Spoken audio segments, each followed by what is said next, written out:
Hello दोस्तों, प्रतिमा GS academy पे आप सभी का स्वागत है। साथियों, भारत के संविधान में राष्ट्रपति और उपराष्ट्रपति के व्यक्तित्व के बारे में हम बता चुके हैं। आज हम चर्चा करेंगे प्रधानमंत्री के बारे में। प्रधानमंत्री की शक्तियां क्या हैं, प्रधानमंत्री का औचित्य क्या है, भारत के संविधान में प्रधानमंत्री का आधार क्या है।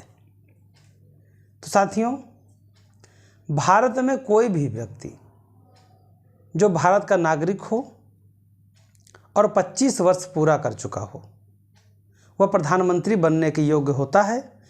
लोकसभा सीट जीतने के लिए वो सक्षम होना चाहिए। जैसे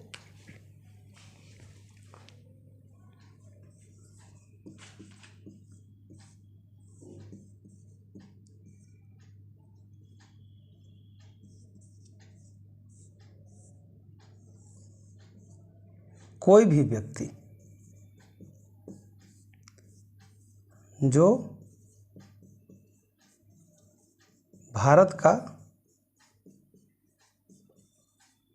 नागरिक हो और 25 वर्ष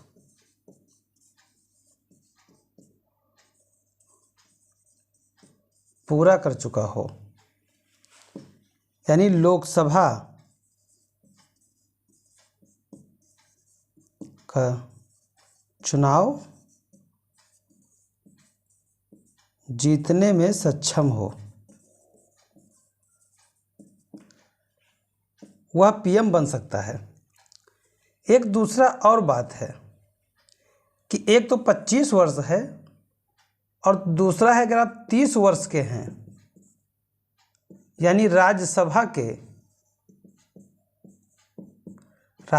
के सांसद बनने की अर्हता रखता हो। साथियों, भारत के प्रधानमंत्री बनने के लिए या तो लोकसभा का आपको चुनाव जीतना होगा या राज्यसभा का सदस्य बनना होगा। लोकसभा के लिए 25 वर्ष है उम्र, राज्यसभा के लिए 30 वर्ष है उम्र। लेकिन 1997 में सुप्रीम कोर्ट ने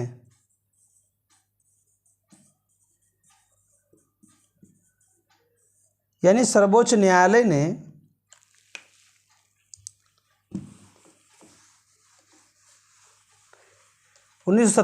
सर्वोच्च न्यायालय ने कहा कि यदि कोई भी व्यक्ति किसी सदन का, चाहे वो लोकसभा का हो चाहे राज्यसभा का, 97 में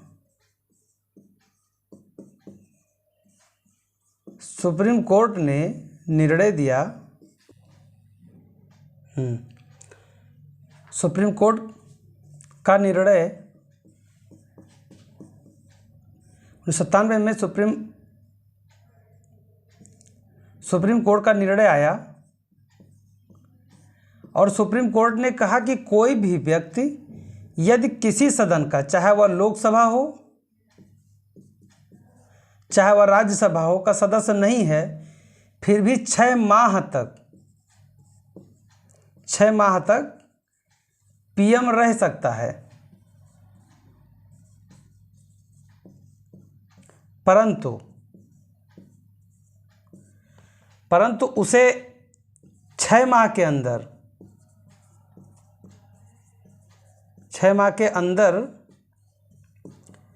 किसी भी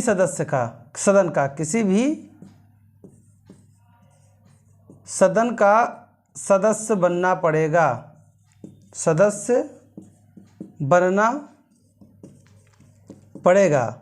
अन्यथा वह पीएम नहीं बना रहेगा। तो साथियों, इसका मतलब ये हुआ कि किसी भी व्यक्ति को, ये जो भारत का नागरिक है और सही उम्र का पड़ाव पार कर चुका है 25 साल या 30 साल, तो वह 6 माह तक, अकॉर्डिंग टू सुप्रीम कोर्ट निर्णय, 6 माह तक वह पीएम रह सकता है, बशर्ते कि उसे 6 माह के अंदर किसी भी सदन का सदस्य बनना पड़ेगा, अन्यथा वह पीएम नहीं रह जाएगा। इसका ये इसलिए निर्णय आया था कि 97 के पहले कई ऐसी अराजकताएं आईं कि एक एक साल में 2-2 बार पीएम बदले गए। जब देखा गया कि एक एक साथ में अटल बिहारी वाजपेयी जी, चौधरी चरण सिंह जी, बीपी सिंह जी, नरसिम्हा राव जी, कई लोग आए और चले गए, तब सुप्रीम कोर्ट को हस्तक्षेप करना पड़ा। साथियों, हमारे यहाँ पे बैलेंस ऑफ पावर है। हमारे यहाँ पे एक पलड़े के 3 तराजू हैं, कार्यपालिका,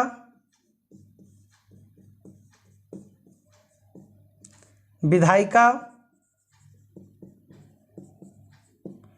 और न्यायपालिका।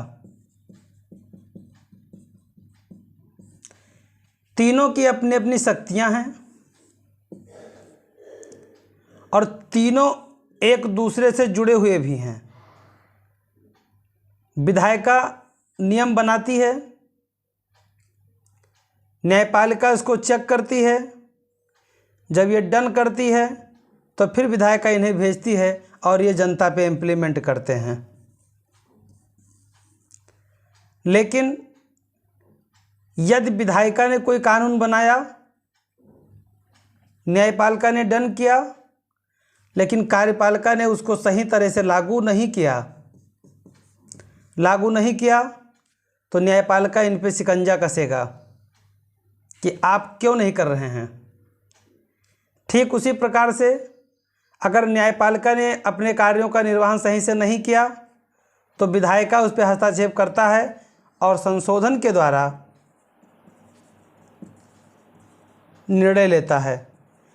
तो साथियों, हमारे यहाँ पे कोई भी सर्वोच्च नहीं है, लेकिन इस पलड़े का जो सर्वोच्च है वो है कौन? तो वह है भारत का संविधान।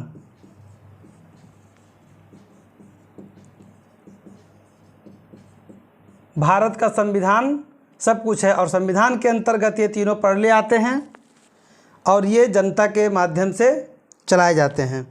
तो साथियों, न्यायपालिका ने हस्तक्षेप उस समय करने को सोचा जब देखा कि अराजकता बढ़ती जा रही है और कोई भी पूर्ण रूप से प्रधानमंत्री बनने के दावेदारी नहीं पेश कर पा रहा है। तब कहा गया कि यदि कोई भी व्यक्ति जो भारत का नागरिक है और बहुमत दल का नेता बनने के योग्य है, बहुमत दल का नेता बनने के योग्य है,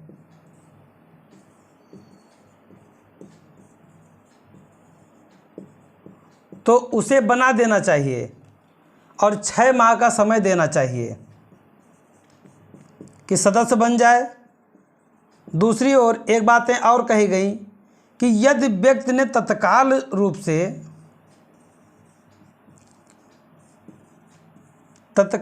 से बहुमत नहीं सिद्ध किया है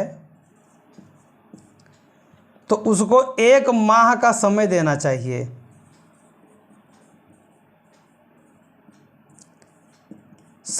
चाहिए। यदि 1 माह में भी वह अपना बहुमत सिद्ध नहीं कर पाता है तो फिर सरकार विघटित हो जाएगी।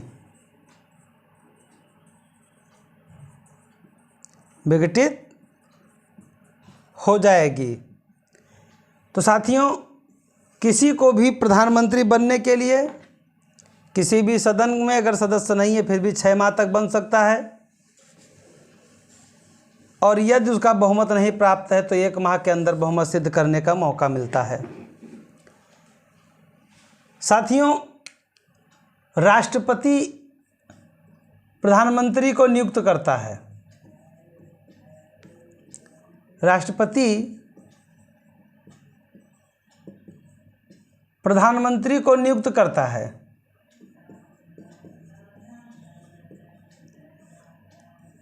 और प्रधानमंत्री राष्ट्रपति के प्रसाद पर्यंत रहता है।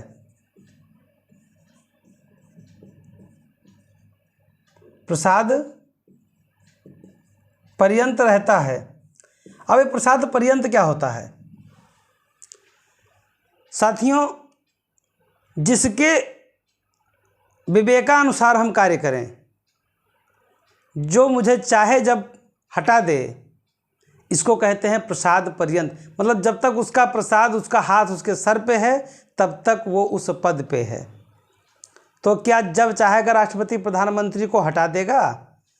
तो साथियों, राष्ट्रपति का जो हमारे हिंदुस्तान में राष्ट्रपति का जो अधिकार है, वो मात्र एक सिंबॉलिक रूप में है। राष्ट्रपति को वही शक्तियां प्राप्त हैं जो मंत्री परिषद देती है। अगर मंत्री परिषद को ये लगे कि हाँ, या राष्ट्रपति को लगे कि प्रधानमंत्री के पास बहुमत नहीं है, तो हटा सकता है। और जब तक प्रधानमंत्री को संसद में बहुमत प्राप्त है, राष्ट्रपति उसे नहीं हटा पाएगा। तो फिर प्रसाद पर्यंत का क्या मतलब है? तो प्रधानमंत्री मंत्री परिषद और राष्ट्रपति के मध्य मीडिएटर का कार्य करता है। संविधान में जिस तरह राष्ट्रपति के बारे में बताया गया है अनुच्छेद 52 के तहत कि भारत का एक राष्ट्रपति होगा, जिस तरह अनुच्छेद 63 में कहा गया है भारत का एक उपराष्ट्रपति होगा, जिस तरह अनुच्छेद 76 में कहा गया है कि भारत का एक महान्यायवादी होगा, उस तरह से प्रधानमंत्री के लिए कोई स्पेशल अनुच्छेद नहीं दिया गया है कि इसके लिए एक प्रधानमंत्री होगा। अनुच्छेद 74 के तहत कहा गया है एक मंत्री परिषद होगा जिसकी नियुक्ति राष्ट्रपति के द्वारा किया जाएगा, और मंत्री परिषद का सर्वोच्च प्रधानमंत्री होगा। मतलब ऐसा भी कह सकते हैं कि सभी मंत्रियों में समकक्ष है और समकक्षों में प्रथम है। लॉर्ड मार्लेकर के महोदय हैं, तो उन्होंने कहा कि भारत का प्रधानमंत्री या प्रधानमंत्री समकक्षों में प्रथम होता है, न कम और न ज़्यादा होता है। तो भारत का प्रधानमंत्री भी लगभग वैसा ही है। बस ब्रिटेन के प्रधानमंत्री में और भारत के प्रधानमंत्री में एक बेसिक अंतर ये है कि हमारे यहाँ का प्रधानमंत्री लोअर हाउस या अपर हाउस का हो सकता है, यानी निम्न सदन या उच्च सदन, यानी लोकसभा या राज्यसभा, किसी का भी सदस्य हो प्रधानमंत्री बन सकता है। लेकिन ब्रिटेन में ऐसा नहीं है।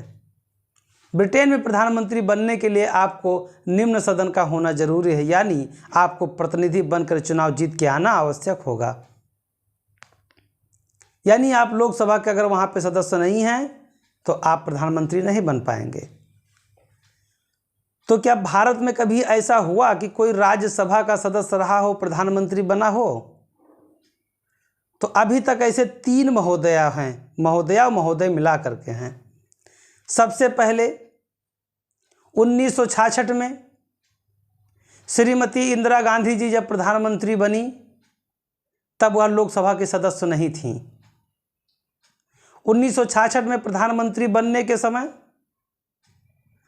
वो राज्यसभा की सदस्य बनाई गईं। उसी के कुछ समय पश्चात 1996 में 1996 में हरदन अली देवगौड़ा साहब जब प्रधानमंत्री बने तो वो भी लोकसभा के सदस्य नहीं थे, उनको भी राज्यसभा का सदस्य बनाया गया।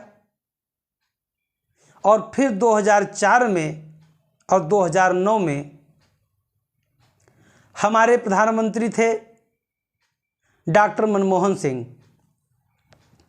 डॉक्टर मनमोहन सिंह साहब जब प्रधानमंत्री बनाए गए तो वो भी लोकसभा के सदस्य नहीं थे, उन्होंने भी कहीं से चुनाव नहीं लड़ा, वो भी राज्यसभा के सदस्य बनाए गए और राज्यसभा के सदस्य रहते हुए प्रधानमंत्री के पद का निर्वहन किया। साथियों, प्रधानमंत्री बनने के लिए लोकसभा या राज्यसभा का सदस्य होना आवश्यक है, लेकिन याद रहे कि जो व्यक्ति राज्यसभा का सदस्य होकर के प्रधानमंत्री बनता था या बनता है, तो तो जब उसे अपने सदन में वोट देने की बात आती है तब वोट वो अपने सदन में ही देता है। यानी यदि राज्यसभा का है तो राज्यसभा में और लोकसभा का है तो लोकसभा में।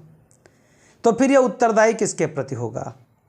यदि कोई मंत्री भी मान लीजिए बन जाता है तो उत्तरदायी किसके प्रति होगा? तो साथियों, कोई भी मंत्री व्यक्तिगत रूप से राष्ट्रपति के प्रति उत्तरदायी होता है। कोई भी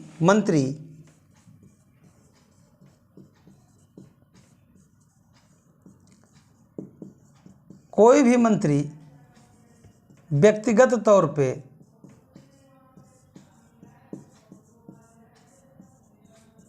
राष्ट्रपति के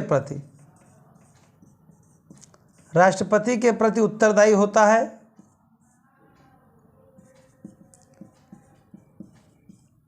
और सामूहिक रूप से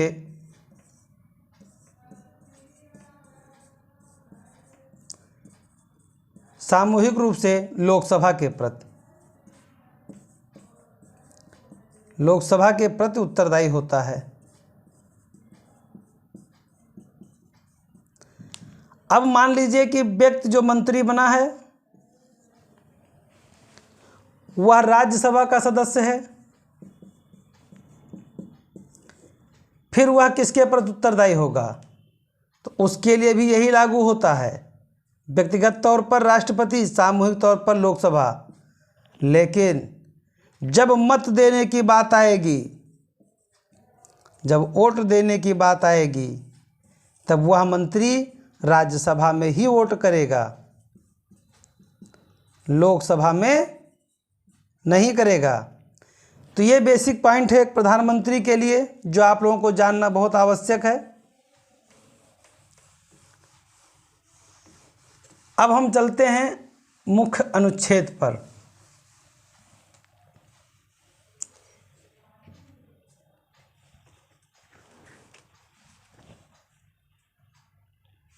प्रधानमंत्री के लिए है 74 में कहा गया कि एक मंत्री परिषद होगा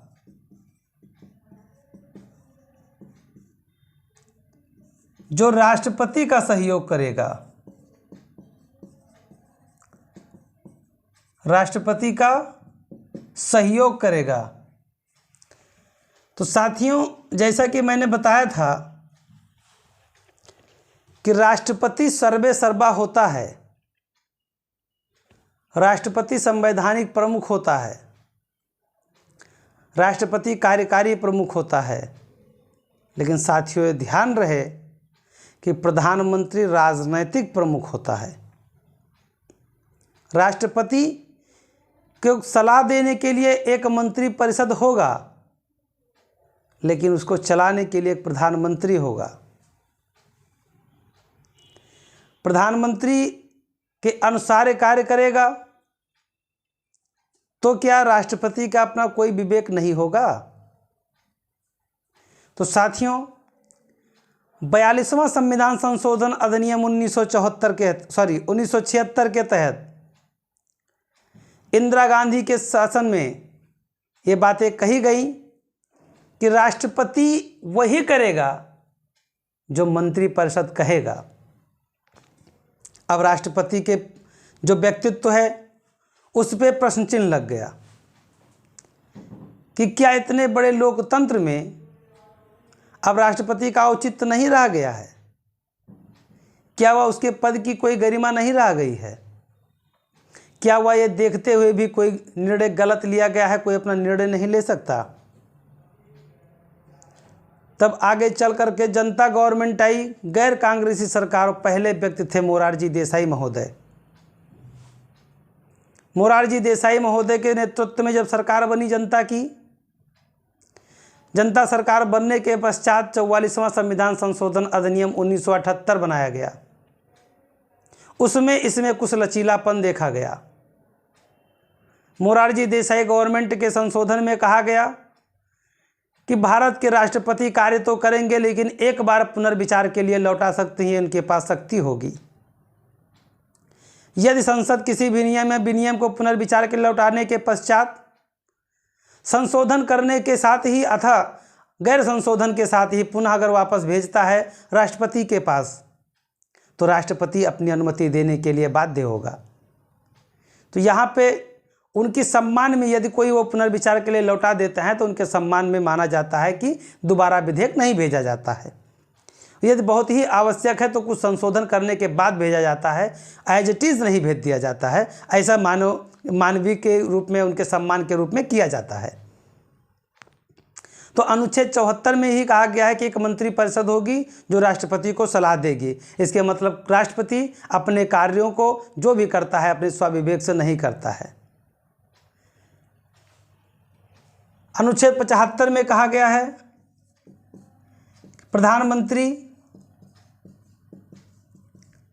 एवं प्रधानमंत्री की नियुक्ति करेगा राष्ट्रपति।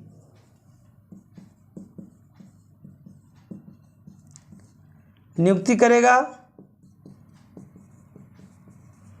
राष्ट्रपति एवं प्रधानमंत्री के सलाह से, मंत्री के सलाह से अन्य मंत्रियों की नियुक्ति करेगा।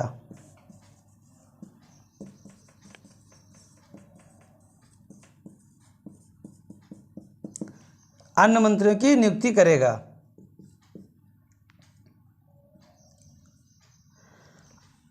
अब साथियों, अनुच्छेद 75 में कहा गया प्रधानमंत्री की नियुक्ति राष्ट्रपति करेगा एवं प्रधानमंत्री के सलाह से अन्य मंत्रियों की नियुक्ति करेगा। तो क्या ऐसा है कि अपने विवेक से भी नियुक्त कर सकता है? तो यहाँ पे विवेक का इस्तेमाल वो जब करेगा जब किसी प्रधानमंत्री को या किसी दल को पूर्ण बहुमत ना मिली हो। तब वह देखेगा कि सबसे बड़ा दल कौन है और यहाँ पर वह अपने विवेक का इस्तेमाल कर सकता है और प्रधानमंत्री नियुक्त कर सकता है। या किसी प्रधानमंत्री की आकस्मिक मृत्यु हो जाए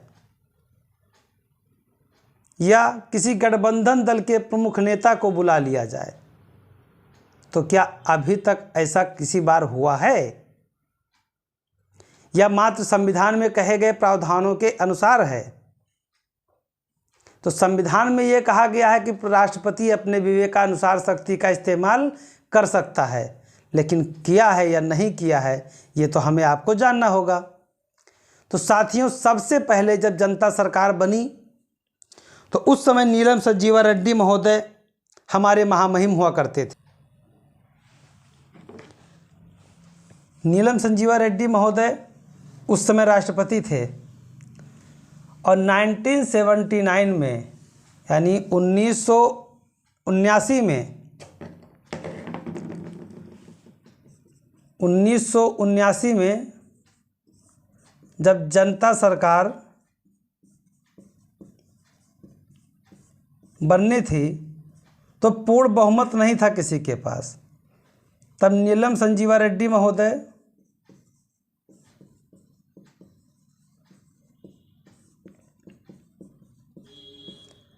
इन्होंने मोरारजी देसाई को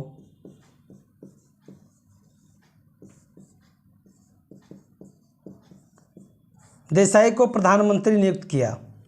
ये राष्ट्रपति का स्वयं का विवेक था। अपने विवेक से उन्होंने मोरारजी देसाई को नियुक्त किया था। 1984 में जब इंदिरा गांधी जी की हत्या हुई तो उस समय राष्ट्रपति हुआ करते थे ज्ञानी जैल सिंह जी।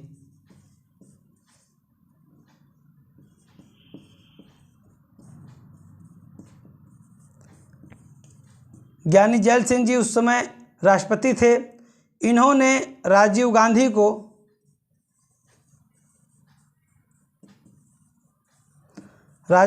को पीएम बनाया।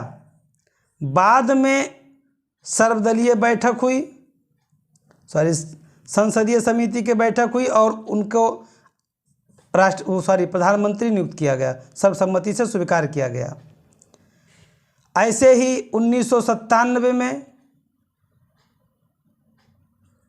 ये दो ही घटनाएं ऐसी हैं 1979 में और 1984 में कि जब कोई राष्ट्रपति अपने विवेक का प्रयोग करके किसी को प्रधानमंत्री बनाया हो।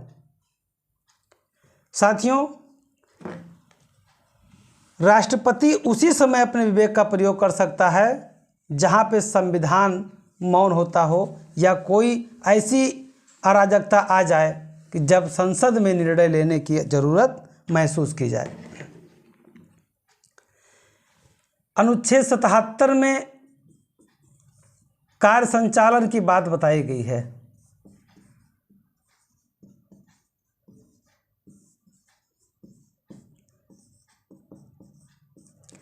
कि प्रधानमंत्री अपने कार्यों का संचालन किस तरह से करेगा। तो प्रधानमंत्री कोई भी कार्य राष्ट्रपति के नाम से करेगा,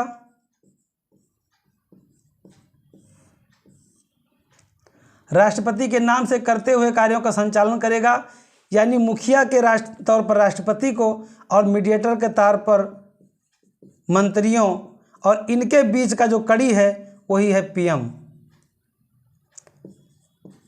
प्रधानमंत्री। यानी प्रधानमंत्री मंत्रियों और राष्ट्रपति के बीच का एक कड़ी की भांति कार्य करता है। वह राष्ट्रपति को सलाह भी देता है किसे मंत्री बनाया जाए और किसे नहीं बनाया जाए। वह मंत्रियों को मंत्रालय भी देता है कि आप किस मंत्रालय को देखेंगे। वह नियम संबंधी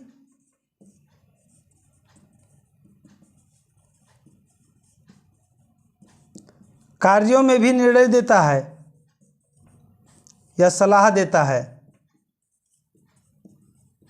लेकिन जितने भी कार्य किए जाएंगे वो राष्ट्रपति के नाम से होंगे, ऐसा अनुच्छेद 77 में बताया गया है।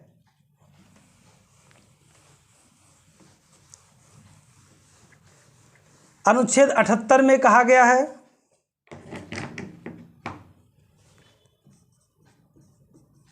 अनुच्छेद 78 में कहा गया है कि राष्ट्रपति को जब भी लगे,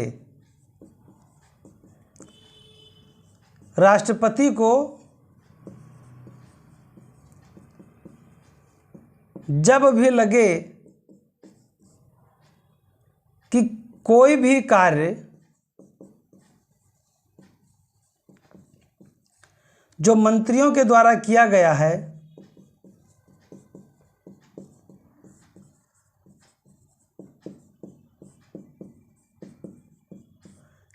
है उसे लोकसभा में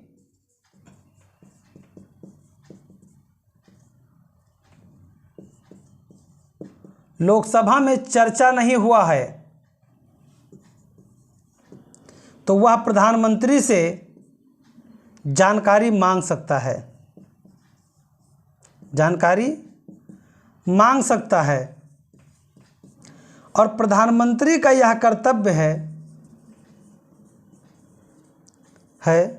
कि जब भी राष्ट्रपति कोई जानकारी मांगे तो राष्ट्रपति को जानकारी दे। ऐसा प्रधानमंत्री का कर्तव्य होता है, अनुच्छेद 78 के तहत बताया गया है। मंत्रियों के अधिकार क्या क्या हैं, मंत्रियों के नियम क्या क्या हैं, वो किस तरह से कार्य कर सकते हैं, ये सारी बातें अनुच्छेद 83 में बताई गई हैं। अब साथियों, प्रधानमंत्री क्या क्या कर सकता है, उसके शक्तियां क्या क्या हैं। राष्ट्रपति जितने भी कार्य करते हैं वो मंत्री परिषद के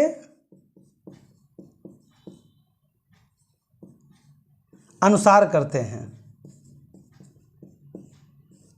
और मंत्रिपरिषद के अनुसार में मतलब है कि प्रधानमंत्री के अनुसार। अब मान लीजिए कि प्रधानमंत्री और मंत्रिपरिषद में मंत्री दोनों लोग हैं, एक तरफ पीएम है और दूसरी तरफ काउंसिल ऑफ मिनिस्टर है। मान लीजिए कि कोई एक मंत्री की मृत्यु हो गई, तो अब इस मंत्रिपरिषद का क्या होगा, सरकार का क्या होगा? एक मंत्री के मृत्यु होने से क्या सरकार पूरा गिर जाएगी या विघटित हो जाएगी? तो नहीं होगी। इसे रिक्तता कहा जाएगा।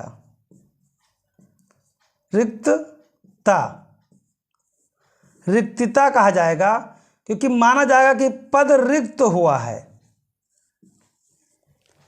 और पद रिक्त का मतलब होता है कि इसे भरा जा सकता है। यहां पे प्रधानमंत्री स्वतंत्र है इस पद को भरने के लिए, वो दूसरे को मंत्री बना सकता है।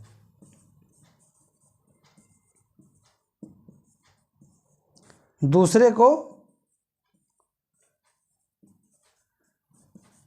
मंत्री बना सकता है। लेकिन मान लीजिए यदि प्रधानमंत्री की मृत्यु हो गई तो क्या होगा?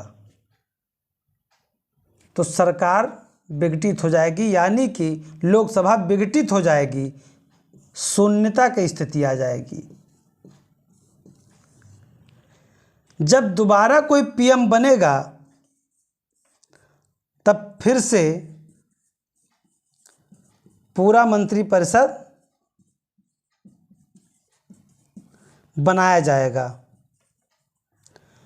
और यही स्थिति में राष्ट्रपति अपने विवेक का इस्तेमाल करता है। तो साथियों, ये रहे प्रधानमंत्री के कुछ अनुच्छेद जो बहुत महत्वपूर्ण थे। अब ऐसे कौन कौन से व्यक्ति प्रधानमंत्री बने हैं जो मुख्यमंत्री भी रहे हैं, उसके बारे में आपको बताने हम जा रहे हैं। साथियों, अभी तक हिंदुस्तान में 6 ऐसे प्रधानमंत्री हुए हैं जो अलग अलग प्रांतों के मुख्यमंत्री भी रह चुके हैं। जब पहले गैर कांग्रेसी प्रधानमंत्री बने मोरारजी देसाई जी, वह तत्कालीन बंबई प्रांत के मुख्यमंत्री रह चुके थे। 1952 से 56 तक वो मुख्यमंत्री थे बंबई प्रांत के। मुंबई प्रांत 1960 में विभाजित हुआ, किसमें? गुजरात और महाराष्ट्र में। इसके पहले संयुक्त रूप से मुंबई प्रांत था, मुंबई प्रांत। तो इसी के वो सीएम थे मोरारजी देसाई। तो पहले ऐसे व्यक्ति थे मोरारजी देसाई जो तत्कालीन मुंबई प्रांत के मुख्यमंत्री थे और बाद में आगे चल करके 1979 में पीएम बने। उसके बाद चौधरी चरण सिंह उत्तर प्रदेश के मुख्यमंत्री थे। 1967 से 68 में वो सीएम थे यूपी के और बाद में जाकर के वो भारत के प्रधानमंत्री बने।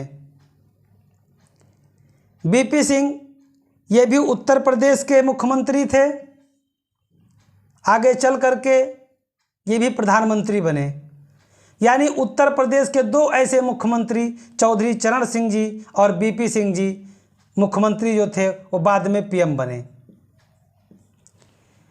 बीपी नरसिम्हा राव 1991 में प्रधानमंत्री बने।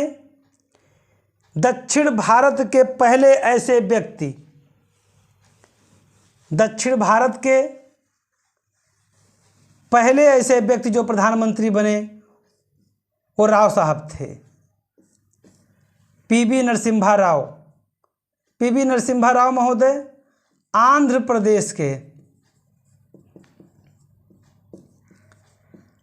प्रदेश के मुख्यमंत्री थे, जो बाद में प्रधानमंत्री बने। उसके बाद में एच.डी.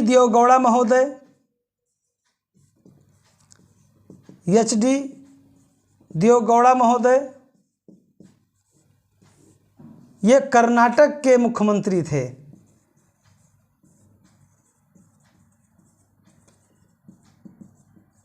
कर्नाटक के मुख्यमंत्री थे जो आगे चल करके पीएम बने। और उसके बाद में जो वर्तमान में हमारे प्रधानमंत्री हैं महोदय हैं नरेंद्र जी मोदी,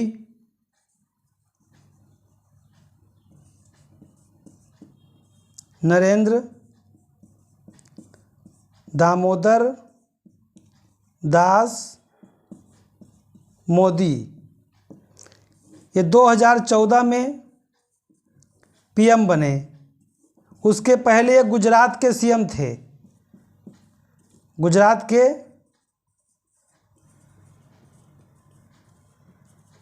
मुख्यमंत्री थे। तो साथियों ये 6 लोग ऐसे हैं जो सीएम थे और फिर पीएम बने, चीफ मिनिस्टर से प्राइम मिनिस्टर बने। अब प्रधानमंत्री के और क्या क्या कार्य हैं? प्रधानमंत्री नीति आयोग का अध्यक्ष होता है, आयोग का अध्यक्ष होता है। प्रधानमंत्री अंतर्राज्यीय परिषद का अध्यक्ष होता है।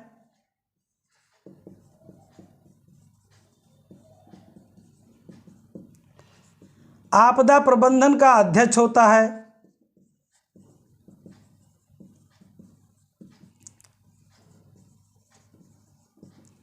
आपदा प्रबंधन का अध्यक्ष होता है।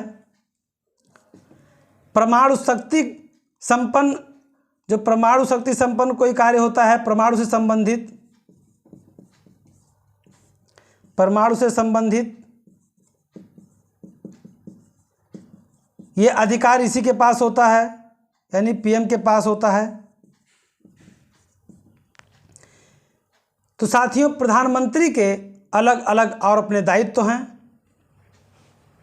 जो वह समय समय पर निर्धारित करता है और निर्वहन भी करता है। साथियों ये रहे हमारे प्रधानमंत्री के बारे में जानकारी।